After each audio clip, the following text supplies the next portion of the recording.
I used to do lots of things. I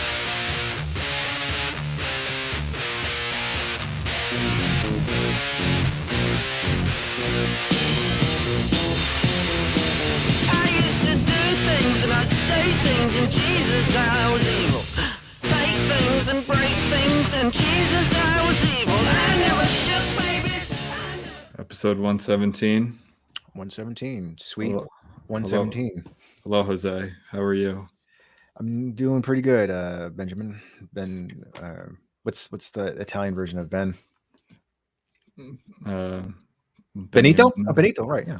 Oh. Yeah, I think Benito is just Spanish. I think Benito Mussolini was like named after a Spanish person. Oh, I don't know actually. I think it's Beniamino, but I don't think it's a very common name over there. oh, interesting. Yeah. You should go over there and propagate. I will be. I will be nice. going over there this year. Going back to the motherland. Yeah. All right. This episode is going to be a movie centric episode. We're not. I want to go over quickly just Oscars recap. We've done a bunch of Oscars episodes from like when the noms came out, our picks. This is kind of just a quick reflection. Did you watch any of it?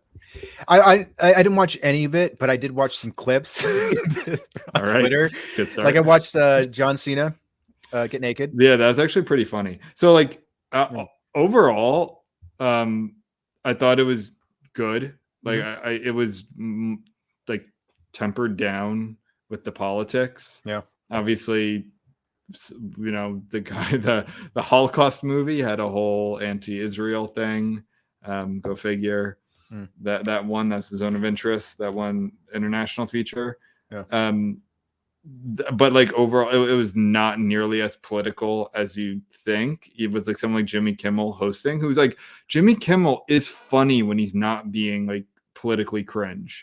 Like, he actually is funny. I completely agree with you. Like he's genuinely talented, but he's so neutered in this new sort of late night host ABC kind of role now. It's like, I mean, who's on the Man Show? Like that's what's so funny is that him and no, but like the other host was Adam Carolla. Yeah.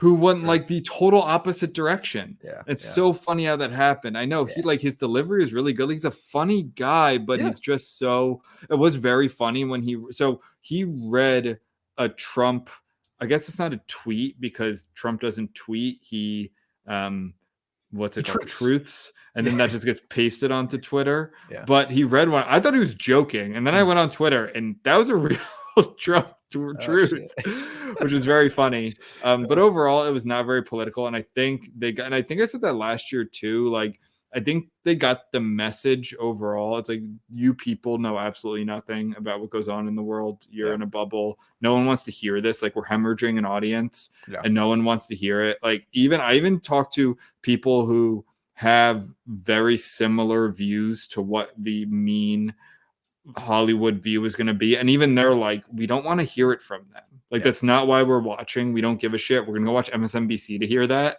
or CNN. Like, I don't need to hear it from the supporting actress winner. And so I do want to give them credit because I do like it's gotten noticeably better. Yeah.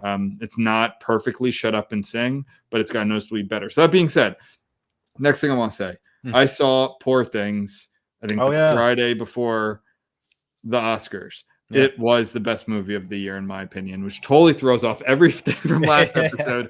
All of my picks, it was that good. And it's like, I didn't go in. I went into it being like, I hope it's really good, but it doesn't mess up all of my picks. No, it did. It was that fucking good.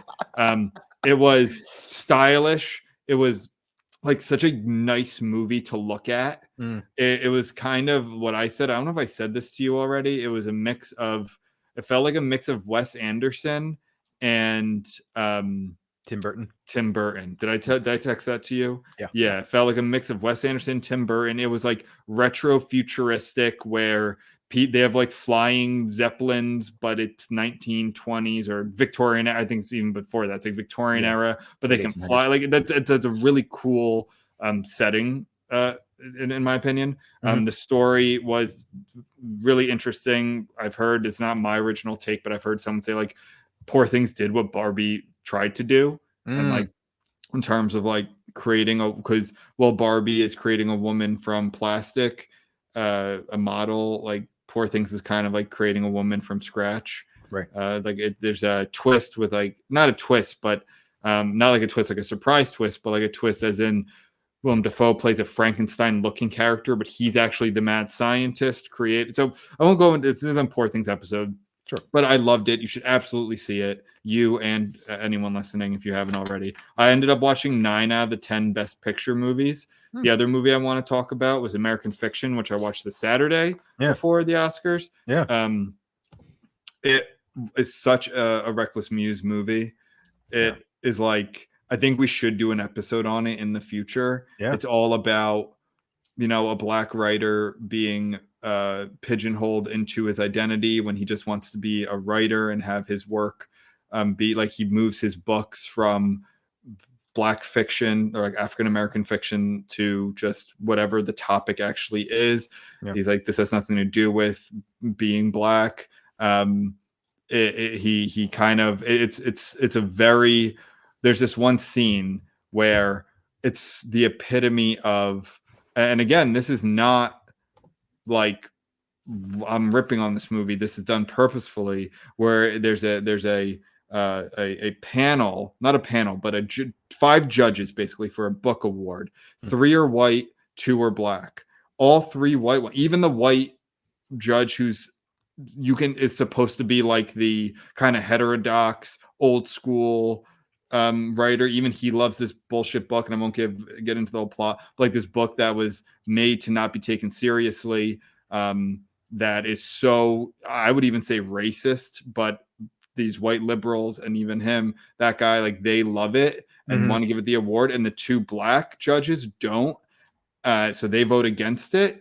And there's a twist in there that I won't give away. And then one of the white judges goes, well, I just think it's really important we listen to black voices. And the camera just like focuses on them as like the 3 white judges, like saying that to the 2 black judges. And to me, that's just like so perfect. Like that's like crit logic.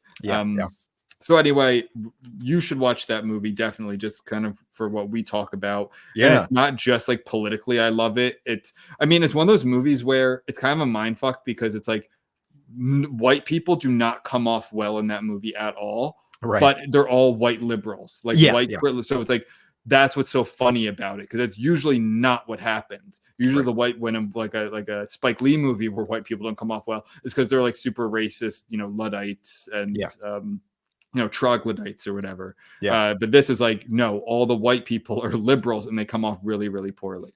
So part of the reason why I was initially, and now it's definitely something that I want to check out, but I was initially resistant to it because it reminded me of a TV show that kind of flew under the radar. It was just called Woke. Do you remember that? I think it was on. Like, it sounds familiar. It was on Hulu. So I'll just read you the premise, and I'll read you very briefly, and then you can kind of see why I was like, come on, now they're making a movie on based on a very similar premise. So here's the plot of the Woke TV show. Keith Knight, who's the creator of Toast and Butter, which is he is a black cartoonist on the verge of mainstream success. He prides himself on keeping it light and shies away from taking controversial stances. After being racially profiled by overly aggressive policemen, the traumatized Keith finds that he's able to see and hear inanimate objects talking to him. Now, more sensitive to racism and the everyday microaggressions he's tried so hard to avoid acknowledging in every situation, Keith must figure out how to maintain his relationships and a career as a woke black man. And so that's what those words. Oh, hey, look, I'm just trying to make it as a creator, as a black creator. I'm not trying to be political. No, I'm just trying to be. But this then is nothing like it.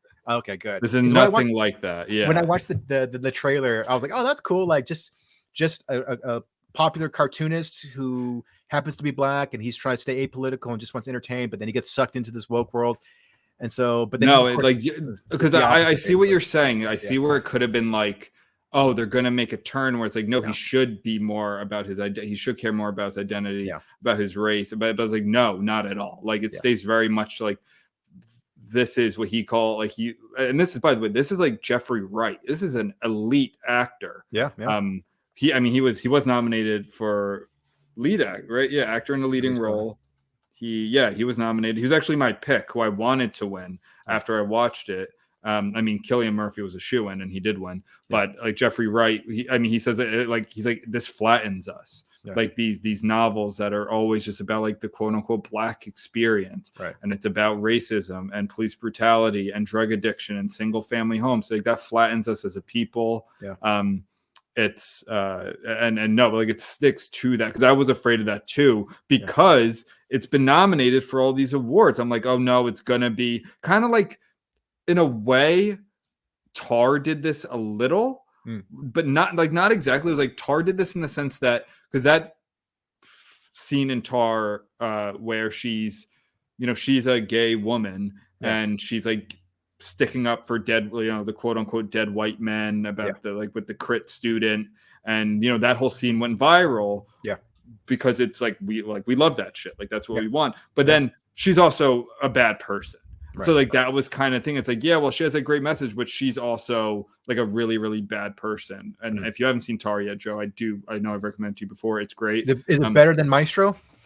Yes, it's much better than Maestro. It's like most movies are better than Maestro. Yeah, no, Maestro was good. I don't think it should not have been a Best Picture nomination at all. That's what I'm hearing from people. Yeah, but it was good. Like it wasn't a bad movie, but Tar, I loved Tar. I thought Tar was really, really good. And so like that's where it's kind of like, well, they pull it back a little. It's like, well, yeah, you might agree with her on these things, but remember, she sucks. Like she's a villain. Spoiler alert, which like kind of a spoiler alert, but this movie does not do that. Basically, American Fiction. I want to move on real quick. So a lot of my choices changed for what I wanted to win. I wanted Yorgos to win director. I wanted Emma Stone to win actress in leading role. She did win. I wanted Jeffrey Wright to win actor in the leading role. He did win. So, I ended up watching 2 movies after we recorded that I just loved. And then I was really happy Divine Joy Randolph won for The Holdovers. She also, and that was my pick, and she won. Screenplay, and I was really happy. So American Fiction did win adapted screenplay, which I thought was great. And I think that's really all that's noteworthy. Yeah, Poor Things did really well. I think in the end, Oppenheimer won. Was it 4? Or I forget. Those are my picks, or if those are. It won most of the big ones, so like Best Picture, Best Director, Actor. Poor Things. Yeah, I also don't. So last thing I'll say. So original screenplay, Anatomy of a Fall, that was my pick, and it won. Adapted screenplay, I was totally actually I wanted American Fiction to win, even though I thought Poor Things was a better movie. Just I want American Fiction to win something. Last thing I'll say is actor and supporting role. I do not think Robert Downey Jr. should have won. I don't like his performance. To me, was totally fine, like good. Yeah. Like should have been nominated. Sure. It feels like it just kind of rode the coattails of Oppenheimer, and it felt a little bit like a legacy thing where it's like, did he not have an Oscar? No, he's only got 2 nominations, so I think it's just, I wouldn't be surprised if it's like, come on, we got to give it to him at some point. This is he's getting older, let's just give it to him before. I did that with Leo. The Revenant. I'm just glad that the one movie that I watched swept the awards, which was Oppenheimer. Which was to be expected. I think this podcast loves Christopher Nolan. He's going to make it a horror movie, apparently. I fucking hope so. That'd be great. Yeah. No, he is. Like I sent you that, remember? Oh, that's right. Yeah. Like he is. And I think, I forget who is supposed to be in it. I can't remember exactly, but I'm so excited for that. I wanted, again, after watching, because I ended up seeing, so every nominee for actor supporting role, Mark Ruffalo, I think, should have won. Like he was, and Mark Ruffalo again. And this is what I do. Like I cannot stand his politics. I think he's super, super cringy and gritty. But he was fantastic in Poor Things. He was really, really, really, really good. And he's also like pretty good as the Hulk in the Marvel movies. So is he? Yeah, I think he's good. He's quite good. Oh, Jeffrey Wright actually voices Uatu the Watcher in the Marvel TV series What If. So, again, just awesome, dude. More connections. He's got a great voice. So I'm glad. Great voice. He's in. I just watched. My fiance and I. We always have a show going together, and we finished Boardwalk Empire about a month ago. He's in that. He plays He's really good because he's Jeffrey Wright, but his character is a little hammed up. He's like I don't know how to explain it, like a black intellectual, like Harlem Renaissance organizer, but also very corrupt, where he's like super proper. It's kind of like a, I don't know if it's like an early Black Power type thing, but very cunning and smart. And this is a very kind of over the top character, but he's very entertaining. Oh, and then Godzilla won, I believe, for best visual effects. I heard that one. I heard that's a really good movie. People are saying it's actually like a really fucking good movie. Godzilla I've heard that too. I tried to watch it before, it's just one that I just couldn't. It was like my TV couldn't even process it. It was like that's what's so annoying sometimes. Why I joined the library to get DVDs, because sometimes like my TV just doesn't recognize the movie I'm trying to find. When if all you have is streaming now or your movie theater, which is great, but this hasn't been like, none of these were in the theaters for the past week or so, the past 2 weeks, which is really annoying. But so when your TV doesn't recognize it, it's like, what do you do? But like, there's no more movie stores, like there's no more Blockbusters. So, is your TV racist? Like, was your TV from World War II? Does it have a slap a Jap sticker on it? No, my TV, I mean, it has a whole section that just says the Black Experience when you go on Xfinity. It's like, so no, I don't think it's racist. Okay, good. But yeah, no, I've heard nothing but amazing things about Godzilla -1. So yeah, I've heard it's great. I liked I liked Godzilla versus Kong. Was that the last one? Yeah, I liked that one. That was good.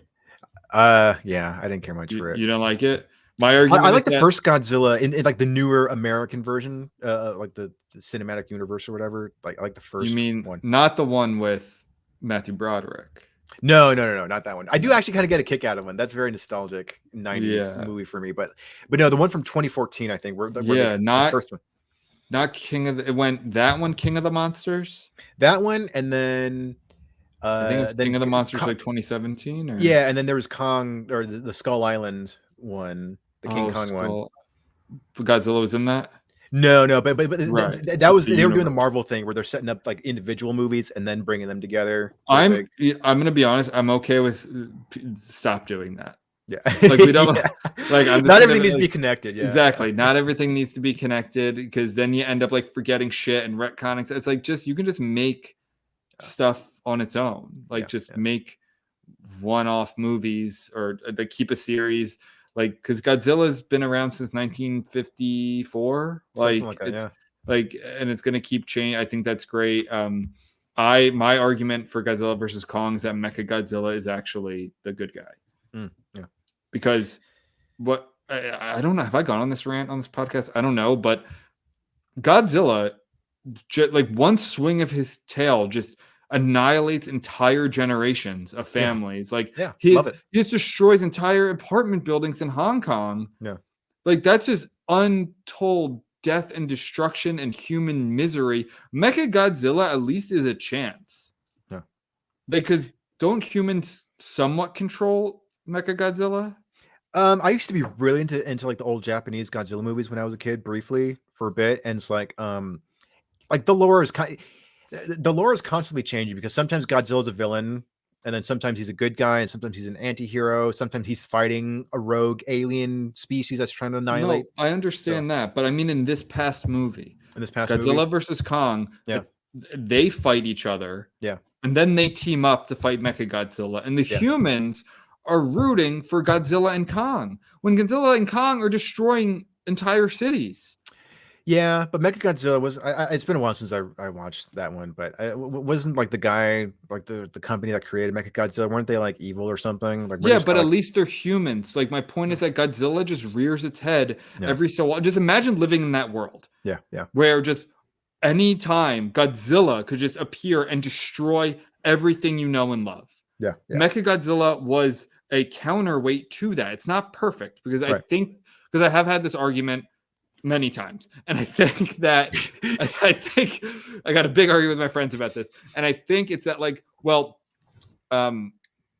something in Mechagodzilla means that it's not totally under human control. Yeah, fine, but you know what's zero under human control? Godzilla. Yeah, and it's like, just so Godzilla just feels like being good, okay, but he could just turn around and start destroying Tokyo or destroying New York City. And Mechagodzilla was created to give humanity a chance, and all the humans are like, "Go Godzilla!" And it's like that's what that was one of my and I liked this movie. I liked it a lot, but one of my things is like Godzilla just destroys Hong Kong, and then goes back in the water and swims away, and he was like wiping a tear from them, like, "Bye, Godzilla. See you next time." It's like you just the entire world economy would be crippled. I know, because Godzilla destroys Hong Kong, but it's like bye, we love you. I don't know. For me, it's like, a tornado versus, Shell gasoline, where it's like, I don't really care much for either of you. So, yeah, I don't know, man. I just think it's one of those things that kind of gets over. It's like on the surface, it's like, Godzilla and Kong teaming up to fight the evil corporation. It's like the corporation, I'm sure they don't have great motives, but it's a shot. It's a chance for humanity to fight back against these completely completely arbitrary and capricious just forces of nature. Forces of evil in nature. Yes, exactly. So anyway, that's I don't know. It's just one of those funny things. But again, good movie. Well, I have fond memories of the first of the new ones from 2014 because I went to see that with my parents, and my dad's like this old school machismo guy, like he's like Ron Swanson from Parks and Rec, just like grumpy, like he can fix anything. But he's got just like Ron Swanson, he's got this childish side. So every a few things just bring it out of him. A couple of things where it's just it brings out this little kid side of him. And so it's for my dad, it's Speed Racer and Godzilla. Oh, and so really? It's it's so I just remember so I don't know if you ever saw the 2014 Godzilla reboot where so the movie it was a pretty good movie, but it was notorious because for the first half of the movie, Godzilla only appears briefly. The camera would always move away before Godzilla appears, and he doesn't appear until fully until the second half or even the third. Like the climax, the third act. So the whole time you're seeing all these other creatures destroying the world, but Godzilla doesn't show up until much later. But so the whole time you're watching, and so my dad is just sitting next to my sister, and so every time there's a knock on the door, my dad would turn to my sister and go, "Is that Godzilla?" And then so every time there's a scene where a phone rings and somebody answers it, my dad goes, "Is that Godzilla?" So he's just waiting patient, when's Godzilla going to show up? Is he calling? Funny. Is he knocking? It's funny because those are I'm blanking on his name because I'm not a big I love anime but I'm not never was a Dragon Ball fan. But the creator just passed away last week. And apparently I didn't know this. Dragon Ball was huge in Mexico. Was your dad born in Mexico or was he born here? He's born here, but he watched Dragon Ball Z with me when I was a kid. He right. That show, and I'm only saying that because both those properties, Godzilla and Speed Racer, are Japanese. Speed Racers are one the first Japanese animes, right? I think so. So I don't know if that was if that was if that was why, because I didn't realize that Dragon Ball's huge in Mexico. Oh my god, yeah, dude! When I was growing up in East San Jose, which is predominantly Mexicans, everybody was into Dragon Ball Z. There's this funny, there's this really funny, and then we'll honestly get to the movie. I know, This funny clip of this guy, he's speaking Spanish. He's and it just has Goku's face in whatever pose, and he just keeps change. It's not him. It's one of those reaction videos. It's and someone just keeps changing the hair, and it's what's he saying? It's son todos iguales. No me digas, son todos iguales. It's Vegeta, Goku. It's every character's changed the hair. It's son todos iguales.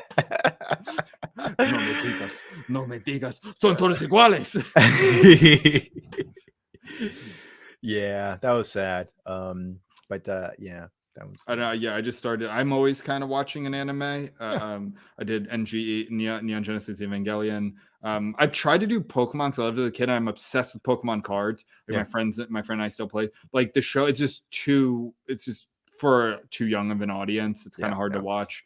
I'm doing Inuyasha now, which I loved as a kid, and I started that over. All right. Should we get into so our new segment that we're doing? Shed selections? Shed selections. We weren't sure on the name. Literally right before the episode, we're should we call it this? Should we call it that? So shed selections. I'm sure I will struggle with that. title. But yes, this is episode 1 of Shed Selections. What is this? So Joe and I, as you can tell, we love movies. It's one of the kind of anchors of this podcast. And we wanted to, because we've both seen a lot of movies. For instance, this last year, movie year from Oscars to Oscars, I watched 130 total movies, reviewed 130 movies, 90 from 2023, but 130 in total. And after I've done that for a few years, so I've seen, a lot of movies over the last 4 or 5 years, and then my life. And I want to, and I brought this to Joe, I want to platform, as they would say, certain movies that I don't think and we don't think get enough love. And what are so my criteria for Shed Selections is takes into account things like just popularity, of course. It's kind of the main part of it.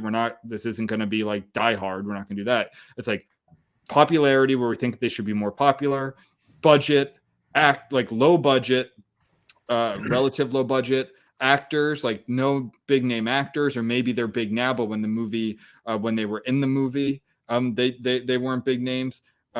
This wasn't, this doesn't even have a cult following necessarily. Yeah. Like, I don't, Rocky Horror Picture Show, for instance, I like that movie a lot, but like, no, there's a huge cult following. Yeah. These are movies that we like want to have a cult following. And like, these movies are not big like festival sweethearts either. Again, this is a fungible, this is a malleable criteria, but this is what I've thought of. Joe, do you want to add anything? Yeah, no, I mean, because we're also pretty anti-establishment, so we're always, we're always eager to help out creators and independents who maybe flew under the radar, but who are very talented. Sure. So that I think that definitely falls under our purview. And the genres for these movies can be literally anything. Yeah. And why we're picking them, or why you like any movie, and it's very just plot, acting, camera work, substance, like kind of everything, just like, so it's not like, oh, we're only doing horror movies, we're only doing dramas, we're only doing sci-fi, whatever it is. Is this anything that kind of fits this criteria? And we think more people should. It's kind of one of those things where a lot of people ask me about movies now, like, and this is one of those things where I don't want to say it's gatekeepery, because it's the opposite of that. I want to share it, but it's like, this is something that not a lot of people know about, and I want you to enjoy this also, because I really enjoyed it. Yeah. And not in an ironic way, right? Like, we're not doing, like, it doesn't mean like we can't do Killer Clowns from Outer Space, for instance. Right, I do think that's a cult following. It's like, no, that's a good movie because of its like, I don't want to do like The Room, for instance. Right. Anything like that, like, it's so bad it's good. It's like, no, we want to do movies that are good, like that we love, and that is for many reasons. So what are we doing for movie number 1? This was my choice. The idea is to kind of switch back and forth. So something I really loved that I thought Joe should watch, and it's called The Vast of Night. This is directed by, his name is Andrew Patterson. This is his first movie. And what is so crazy, I'm going to skip ahead real quick. If you click on Andrew Patterson, this is his first and only movie. His next movie, and by the way, this is from 2020. It says 2019. I go off of when it was available, not just like at a festival, but like when it was either in theaters or for streaming. So it's 2020. The next movie, The Rivals of Amzea King, is in post-production. That movie has Matthew McConaughey and Kurt Russell in it.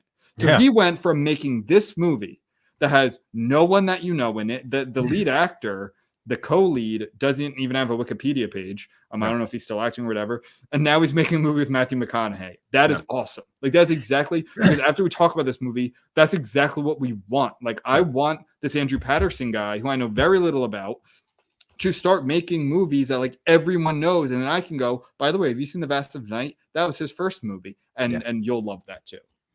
Yeah, we're trying to be we're trying to like preempt, like be preemptive hipsters, you know what I mean? Where it's like, yeah, like the mainstream stuff is good. Have you seen it's so funny you said that, because I was just about to say I was accused of being a hipster all the time in college, back when like hipster culture was like 2012, like hipster shit. Yes, I smoked American Spirit cigarettes. Not a lot. Sorry, PBR. PB, definitely PBR. More like Rolling Rock, and I still do High Life.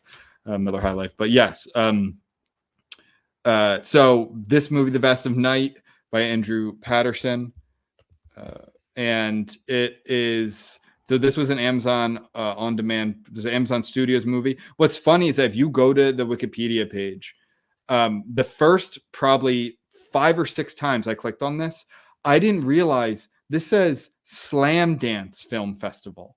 Yeah. I thought that said Sundance the entire time. Yeah. So I'm looking like, oh, this was a Sundance movie. Oh, it's a Sundance movie. Sundance being arguably the most famous film festival, at least the most famous domestic. It's up there with Cannes, Venice, and TIFF.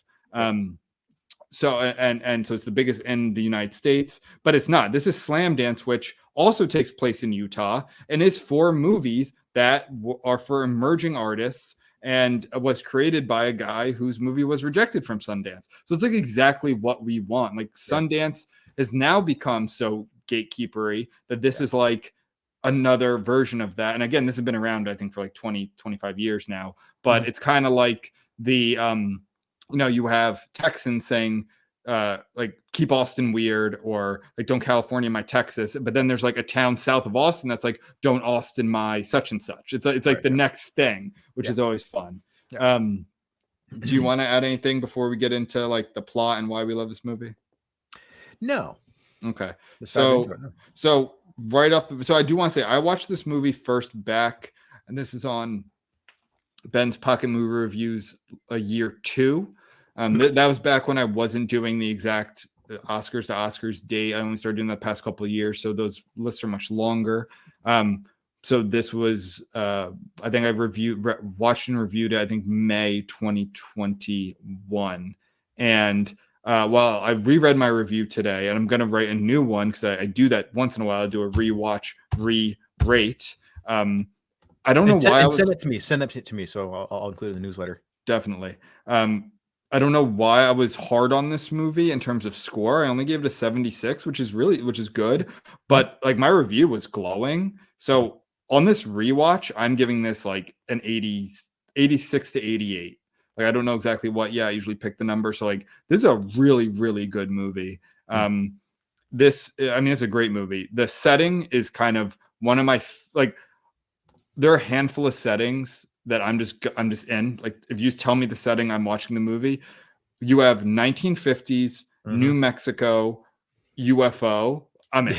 Like I'm so fucking in. That is like mid-century modern Southwest America, and it's a UFO movie. However you want to take that, and we'll get into that here. It's like I'm watching that movie. I thoroughly enjoyed it. It was very reminiscent of Steven Spielberg Close Encounters of the Third Kind, where it took like a small town that's very relatable, that vibe where everybody kind of knows each other and something supernatural happens and you have some young people trying to figure it out. So it was very reminiscent of that / like E.T. But it didn't feel derivative. It didn't feel like it was constantly worshiping Spielberg. I'm sure it's probably inspired by it in many ways, but also just sort of like, but this is a modern twist. And one thing I love about it too is period pictures. I go back and forth on them, because sometimes there are like the way the characters talk or the way they look.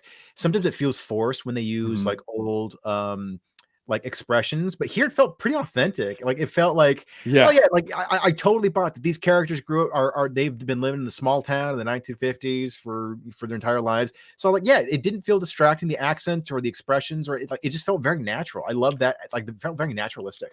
I totally agree with that. Like there's nothing worse than a bad accent. It can totally pull you out of a movie.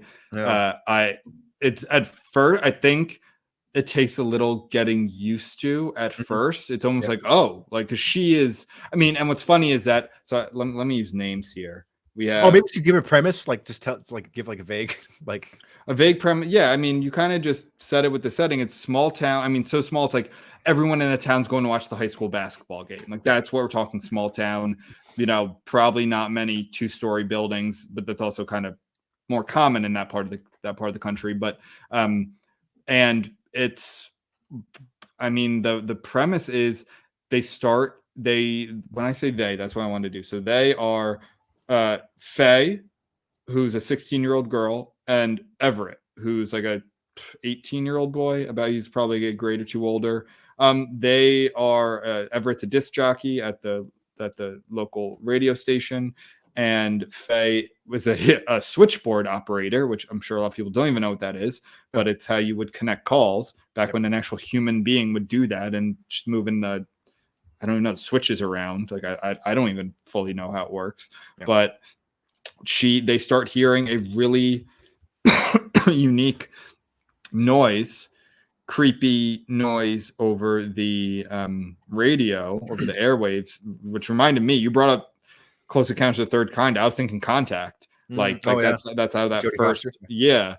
which I don't think is that great of a movie, to be honest. I think it's okay, but it's good. But that's so they everything all right over there? It's very windy. It just got. What really? Yeah. Okay. Well, if it goes out, probably aliens. It's probably Godzilla. Knocking over my sheet metal. So they start hearing this noise over the radio. It's very creepy and weird, and people start reporting, calling in. And this guy I don't want to give the whole plot, but this guy calls in. It's like, I know what that is. I was in the Air Force. You could imagine where it goes from there. You kind of know what this plot goes to. It's like, it's a cover up. I was injured. I could get in trouble for this, but I'm old and dying, and I want the past to be righted. And it's a domino effect of, getting closer and closer to figure out what this noise is. There's this amazing scene with an older woman. One of the things about this movie that I love are the long takes. I think there's like a 9-10 minute, like multiple long takes. She gives she has her motivations. She lost her son to what exactly? Well, aliens. Like that is what she says. I don't know. One thing we nearly discuss is, because we're recommending these movies that are not, Oscar nom movies, I don't want to necessarily spoil them. I don't know, because that's kind of defeats the purpose of this. Right. But, this is a movie, so like nothing is not going to happen, right? And this is very obviously an alien movie, but like that's kind of the overview of it. It's this slow burn of, are there aliens in the sky, and why are they there, and there are theories for it, but it's quick. It's a mix. What I noted was, this is a mix of quick cuts to like get the adrenaline going, and then long takes. Yeah. What do you think? Yeah, I agree with that. And also, I thought the long takes were handled really well. They were, again, kind of harkening back to Spielberg. He did a great job back during his heyday, like the 70s and 80s, where he would do these, but like there'd be enough motion going on to keep you engaged. So one of the standout scenes for me was when Faye, she's at the switchboard. It's early on in the movie, about 20-25 minutes in. She's at a switchboard, and that's when she first hears like the strange broadcast coming through. Mm-hmm. And it's also like pretty clever, because they're working in this bizarre event and she's trying to figure it out. So of course you're like, okay, so you got my interest. But as she's connecting to different people in town, it's also introducing some of the other like townspeople. So it gives you like, so it's also like a little bit of world building of like, okay, she's cool with this person. This person's kind of grumpy. There's this and that. But the whole time, like the camera, if I remember correctly, was kind of gradually pulling in. And so you knew something was going to happen, but so it did a great job of like, one, like you're growing impatient of like, well, she's trying to figure out this mystery, so am I, right? But you're also learning about the different townsfolk. And I just thought like it did multiple things really well in that one shot that lasted for several minutes. Yeah. So yeah, I thought there was like a lot of really like clever filmmaking. And then also just there's another scene earlier on in the film where like the camera gradually pulls out of one of the buildings, and it shows like an empty Main Street at night. And so like they're like wires across that crisscross the town, and they're like these lamps. But like the way it's shot, like the sky is very dark, so all of the like street lamps, the street lamps, they look like flying saucers in a row. So I was like, cool, it's actually a cool little effect. It's nice. Yeah, I didn't notice that. Yeah.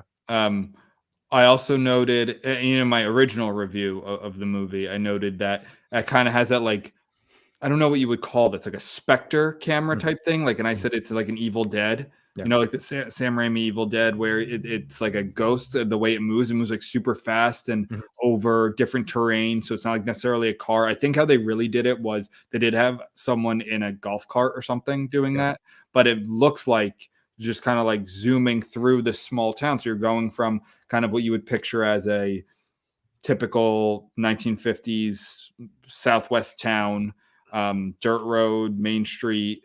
And then it kind of cuts through a field and over to a high school parking lot and through into a basketball game and up into the stands. And of course, like people aren't noticing the camera. It's not like they're not cognizant of it. It's not like it's there. Yeah. So it's this real cool way to show the audience around this town. Yeah, it reminded me a little bit of like the famous Goodfellas shot where like we're following Henry Hill and his day into like the nightclub, and we're also and the other one too where we get like where it also introduces a lot of characters at the same time, so it's like the same thing. It's just like very good, clever, and effective filmmaking at work in this one, and also that like just the way the movie blended different genres, because it's sort of sci-fi, fantastical. There's some like, you know, conspiracy thriller elements, but then it's also like just good character stuff too. It's like you cared about the characters. They were not like obnoxious, dumb, horny teenagers. Like it was like, oh, like these are nice, cool, fun characters, and you want to see what they do. I liked that so part of why I think one thing I find really effective about this movie is that it's only 91 minutes, right? Let me check. So that's here 89 minutes, right?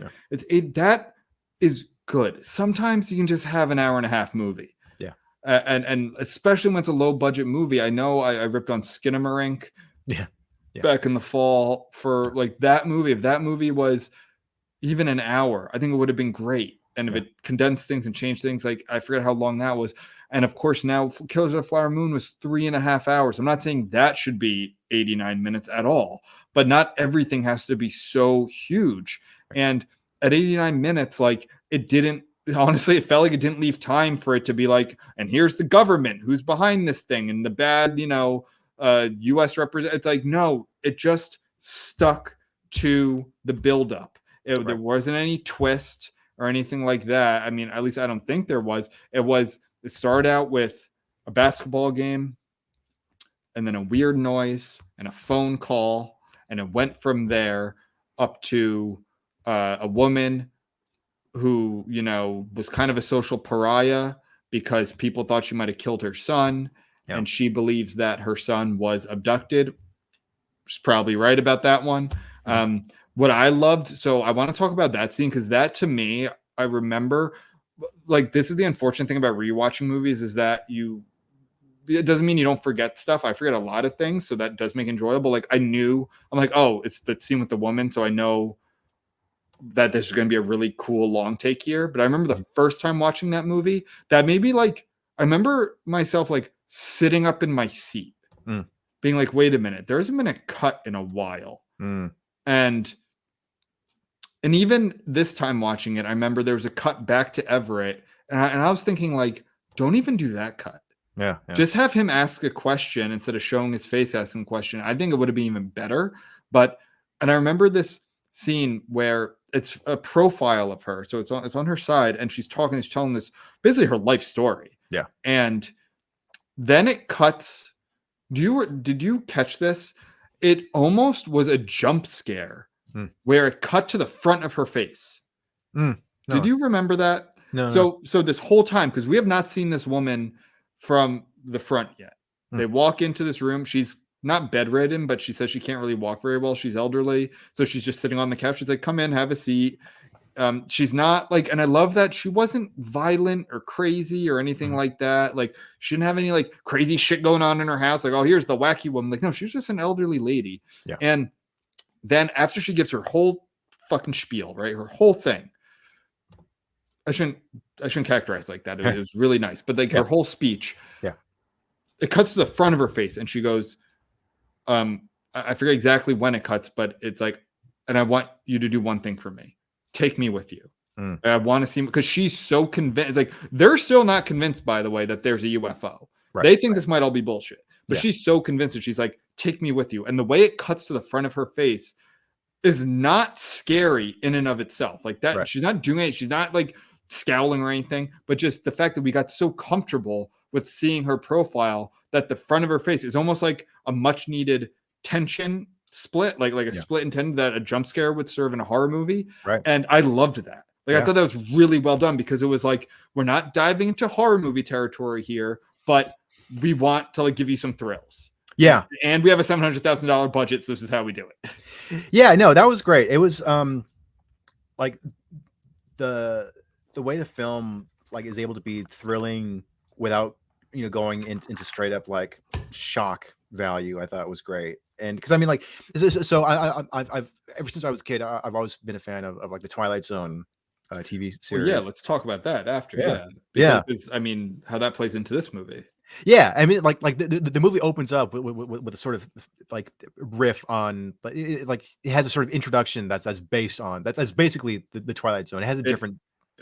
Yes, it's not. It has a different name, but I'm trying to hide it, right? Yeah, it's the same thing. Yeah, exactly. Where you have like this, like the stony faced narrators talking about how we're going into a dimension of thrills and this and that, and so like it's very it's obviously reminiscent of that. But actually, so WOTW, which is the name of the radio station, it stands for War of the Worlds. So like, so this movie does have a lot of little winks and nods, just classic sci-fi stuff. Sure. But the way like the Twilight Zone, at its best, how it was able to kind of balance, it's mysterious, it's weird, it's creepy, but it's not straight up horror. But there's also a little bit of social commentary and has some interesting characters. Like it felt very much like a modernized version of that, and still taking place very in that same era. So it handled the nostalgic elements very well. It handled the thrilling aspects very well, and it still managed to give us some good characters and things. So I forgot, probably should start with that. So like when I said I'm in, like the movie starts as, like you said, Twilight Zone. I mean, it's to say it'd be derivative if it wasn't like purposeful, right? Like they're not hiding that, they just can't say it's the Twilight Zone, but it is basically, this movie is an episode of the Twilight Zone in this world. So it goes from like a black and white old school 1950s TV, which I just love that aesthetic so much. And did you remember the name of the show? Was it like the paradox dimension? Something like that. Exactly. Something exactly like that. And has the voice, and it like slowly goes from the grainy black and white to now we're in this world, and you forget that it even had that opening until, of course, the end, when it reverts back to an episode of the Twilight Zone, basically, whatever the show is called. Which I'm just hooked. I might go back and watch some. I've started too many shows. Do you remember like that? There's a Seinfeld where they made fun of the Twilight Zone. No. It was when Jerry was dating like that girl who's. Jerry's dating a girl who's perfect. She's pretty, she's smart, she's funny, she's very nice, and everybody else thinks that like she's the loser of the group. And so Jerry's like, this is like that episode of the Twilight Zone where the guy wakes up and everyone's different, and they're like, which episode is that? And he goes, they were all like that.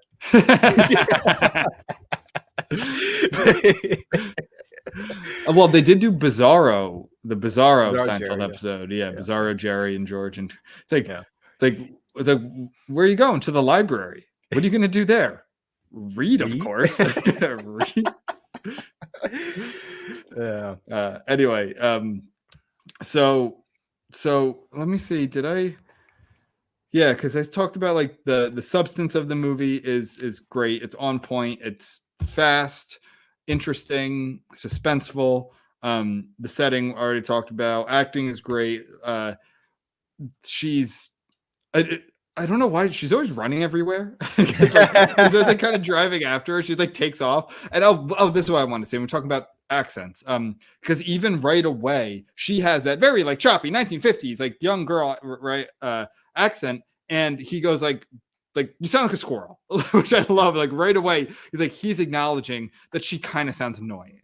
Because she's a 16-year-old in 1950s New Mexico. And he's the and it's fun because he's talking about like, everything in entertainment and broadcasting is gonna be out on the West Coast. Like I'm probably gonna go to California, and I just think that's really really cool. So I think that's kind of everything. Should we say spoilers? And if you want to stop here, Go watch it. Okay. Pause. 3, 2, 1. All right. Spoilers. You've entered a dimension of spoilers. Surprise! They're aliens. There's a big ass UFO, a mothership, and there's tons of you, which are, I love that they kind of went classic, not like pure flying saucer, but sticking with the 1950s New Mexico theme. Yeah. They went with just a classic styled UFO. Black, cylindrical, kind of couple layers, and then they find one in the woods, and that goes up to a mothership, and then it pans out, and there's UFOs kind of all over. The theory that the woman puts forth, because this has been on her mind her entire life, is that they come every so often, and I'm going to go back to a certain part here, and they they go to small towns. This is why this doesn't happen in New York City. They go to a small town, and everyone's here in the small town is converged on this basketball game. So when they come out, they'll all be in the same spot, more or less. And I guess they suck them up. They abduct them, and the woman, when they walk into her house or going back to her house, she's speaking nonsense, right? It almost sounds like, to me, it sounded like a throwback to, have you ever seen The Day the Earth Stood Still? Yeah. So it's like that, what is it, Mabada, Klaxo, whatever. It's like 3 words. Klaatu Barada Nikto. Yeah, Klaatu Barada. The only reason I know that is because from Army of Darkness, that's what Bruce Campbell says to. Gotcha. So that's weird. Right. Reference. Yeah, but yeah. I remember we watched the original in film class in high school, but I probably haven't seen that movie since 2006, 2005. Yeah. But anyway, Klaatu Mabada Nikto. So she's saying something like that, right? And I think I'm pretty certain that's a nod to that movie. It's not those 3 made up words, but it sounds like 3 separate words that she just repeats, because it stuck with her this whole time. She tested her son, because her son, when he was the baby, or 1 or 11-month-old, was saying that, but he has no memory of it. And basically they bring that later to this great scene. Probably the only scene I would say that's like scary. When they're in the car. Yeah. And the people who are driving them, in this one moment, and like this answers all of the questions of, is this real? And how long has this been going on? And I forget why. And I think maybe one of my knocks on this movie is that, like, they could have explained this better, who these 2 people were who were driving them, and why. I forget why, but eventually he plays the recording of the old woman saying those words, and they stop talking and they start looking up while they're driving the car, as if they're under this thing's spell, which means that they have already been abducted. And which answers all the questions. And then that was, and again, they pull over. They have no idea. They're like, "We're so sorry. We'll take you home." And they run into the woods, and everything happens from there. But I really loved that. I thought that was like the first, like, it was very scary and answered a lot of questions, and it really tied a lot together in the kind of one creepy scene. Yeah. The pacing of the movie I thought was very good as well. And I think, you pointed out how the movie has like a nice balance of like quick cuts as well as like the long takes and stuff. So I think that kind of that filled out the runtime very well. So you felt like you got your money's worth, but you didn't feel like it was too overwhelming. You didn't feel too like, maybe a few points could have been explained a little bit better, but it's like, like a 5-minute difference in runtime would not have like made the movie, it's such a minor thing. So I don't have a lot of criticisms of the movie. I did watch a review from a guy, because I just typed in YouTube. I was like, hey, do people review this movie? So this movie has really good reviews on Rotten Tomatoes from the critics, actually. I think it's like a low 90s, but the audience is like a mid 60s, which does surprise me. Maybe because I bet a lot of people go into a sci-fi alien movie thinking there's going to be like lots of aliens, and this was not that movie at all. Yeah, well, and it's funny because I actually appreciated that. I appreciated that Yeah. the sci-fi, like the fantastical elements, were very subdued, and it was, and I thought it built up so much tension and mystery, while only just giving you bits and pieces of like, wait, is this real? Is something going on? Is this the government? Is it a combination? Is it? So I thought I love stuff like that where if it's too early on, I mean it's one thing if it's a popcorn flick where you're like, okay, just aliens and explosions, sure. But if something for like this, like, yeah, I want like give it a little bit of weight, like give it, like just treat it like treat the characters the way I would react in like, worse, if I'm exposed to some weird unexplained thing, I was like, how would I respond to that? Well, and even Everett even says this at one point, because remember, this is the 1950s. Yeah. She's like, what do you think it is? And he does, it's like at first Everett is the skeptic, right? Yeah. And eventually he doesn't turn on to, he doesn't all of a sudden become like, oh, there are aliens. He's like, no, it's something. It's the Soviets. Like, we are being invaded, which totally makes sense. Yeah. At this time, he's like, I think we're being invaded. This is exactly how they would do it. They would come from the southern border. Like, and so like you kind of follow his thought process there. And it's and yeah, I think like if they started showing aliens with the budget, they probably would either be really CGI'd, which fine, or they would be poor, like they'd be bad quality, just because they didn't have the money to do it. So I'm really glad they did it the way they did. I think the spaceships look great. I don't think there's anything I would really change about this movie. Like it's great. I remember it being such a surprise when I saw it. And I think this was a solid pick for the first Shed selections. Yeah. Shed selections. Anything you want to add about it? Oh, and they get abducted. That's right. Yeah. Yeah. So I just want to point out, so there's some fun little trivia about this movie. The town's name, which is Cayuga. Oh yeah. Is borrowed from Cayuga Productions, which is Rod Serling's production company that produced The Twilight Zone. There's no such town as Cayuga, New Mexico. Right. Another interesting thing about New Mexico, so they have a population of roughly. No, I'm just kidding. No, but actually, this is actually funny. It has nothing to do. It actually kind of reminds me a little bit. There's a town in New Mexico called Truth or Consequences. Yeah. Do you know the story about that? Because actually, there's some overlap with this. I listened to a podcast that talked about it, last podcast on the left episode, but no, I can't remember. But they talked. So there was a popular radio show in the 1940s and 50s called Truth or Consequences, and they said for any town that's willing to change their name to Truth or Consequences, we'll do a live broadcast there. And so the small town in New Mexico was like, yeah, okay, we're Truth or Consequences New Mexico, so broadcast here. So that's hold on, I think a vicious serial killer was there.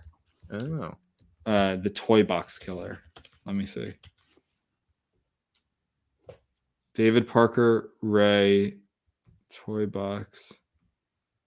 Maybe not. David Parker Ray. Because this is definitely the episode. He was horrific. Yeah. I mean, he lived there. Ray then worked as a maintenance man in New Mexico Parks Department in Truth or Consequences, New Mexico, for the entirety of his adulthood. So I don't know if he murdered there. He was a sicko, so that's where I heard that. Yeah, on a last podcast episode about him. All right. We have a Patreon. Check it out. You should check it out. Tiers, merch. You can also do a one-time donation to the pod, buy us a beer. Send us. Oh, this is a great thing for like audio, like a great segment for audience interaction. Like if you have a movie that you think we would love, again, we don't want like a so bad it's good type thing. Right. It doesn't mean it has to be even good quality, but it's good watching. It's whatever it is. It doesn't have to be a perfect movie. It can have some poor elements here or there, but legitimate movies that you think we would love, send them to us. Yeah. We will consider them, watch them, and talk about them and shout you out. And you could even come on and talk about it if you'd like. Yeah. So definitely I already have some other options for us. I don't know, Joe, if you've thought of any that you want to do for this segment. If not, I have some others already on the list. Yeah. And I think, is that it for the episode? Anything else you want to add about The Vast of Night? No, it's a good movie. Check it out. And it's on Amazon. Like, it's on Amazon Prime. Amazon. So Yeah, a lot of free people- too, for free. Yeah. TRM, we also have a Medium publication. So if you have any writing that does not fit easily, if you're very heterodox, and you want to make a little bit of money from the Medium partner program, hit us up, submit to us, and we'd love to promote your work. So submit to the TRM publication. Follow us on social media, like and subscribe on YouTube, and leave give us your money on Spotify. And if you want to send us money, we have that. It's all under the episode info in the info for the episode. And send comments, say hi. We'd love to hear from you. Yeah, give us a hug and fight the stay reckless. And touch. Make sure you touch Joe in public and run. Bye, everybody. Stay reckless. Fight the crits.